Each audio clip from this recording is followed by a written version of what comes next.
जिन्दगीको एक यात्राको यही दौरानमा धेरैसँग परिचय भयो, मित्रता गाँसियो।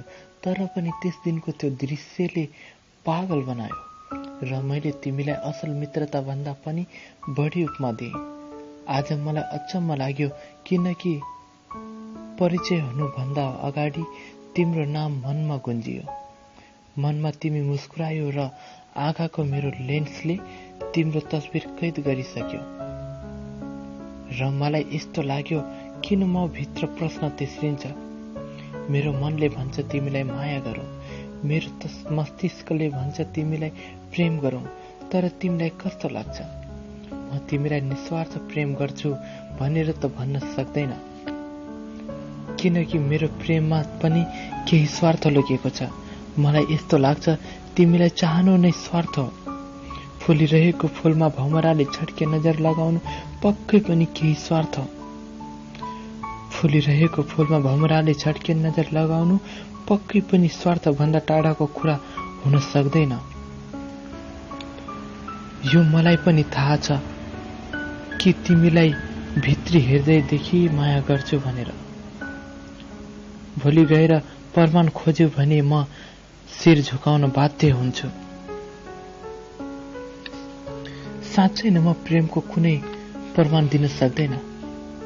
अरू प्रेम रोगीहरू भन्छन् माया गरुन्जेल तिम्रो लागि छाती चिर्न तयार छु। तर म छाती चिरेर घाउ बनाउन चाहन्न, नाडी काटेर रगत बगाउने आँट ममा छैन। मोटर बाइकमा सँगै टाँसिएर हिँड्ने क्षमता ममा छैन।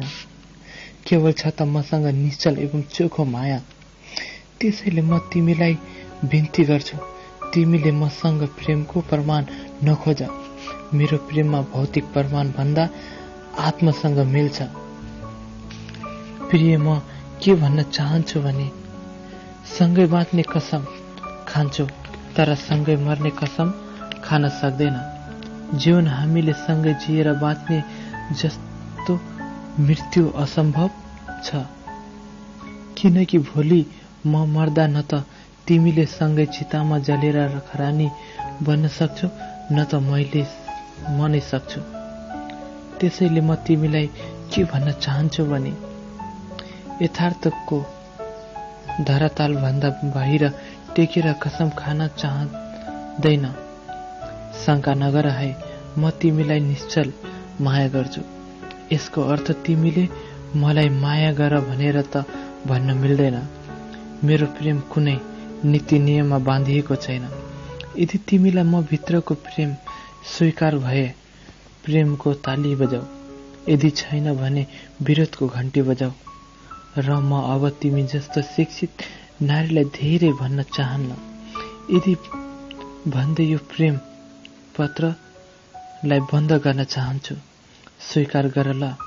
आशा छ तिमीले स्वीकार गर्छौ भन्ने। तिम्रै रवि परियार।